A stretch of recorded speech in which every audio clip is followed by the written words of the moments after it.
Now comes the most important part of your admission journey, the seat allocation process. Let's understand how it works. Phase 1. First counselling process.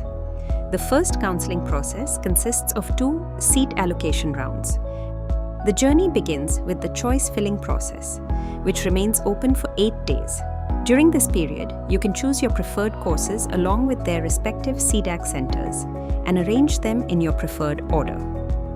Your seat allocation will depend on your CCAT rank and your preference order. Once the 8-day choice filling window closes, no further changes can be made. 2 days after the choice filling window closes, the Round 1 seat allocation results are declared. There are 3 possible outcomes. Case 1. First preference allotted. If you're allotted your first preference, your allocation is considered final and will not be upgraded in subsequent rounds. Case 2. Lower preference allotted.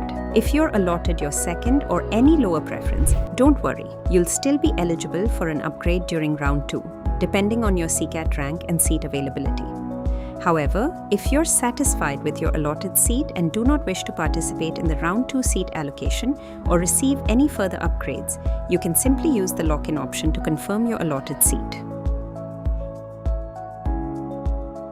Case 3. No seat allotted. If you aren't allotted any seat, don't lose hope. You will be considered for the round 2 seat allocation process based on your CCAT rank. After the round 1 seat allocation declaration, a 7-day payment window opens. This 7-day period includes the round 1 declaration day itself. All candidates who have been allotted seats and wish to continue must pay the first installment fee within this payment window. 2 days after the first installment payment window closes, the round 2 seat allocation results are announced.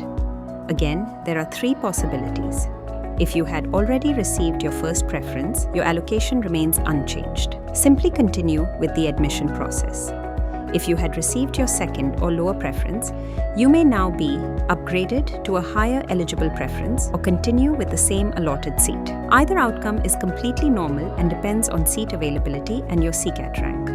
Candidates who have been allotted seats during the round 2 seat allocation are provided with a 5-day first installment payment window, including the round 2 declaration day. To know about the second counselling process, follow and subscribe.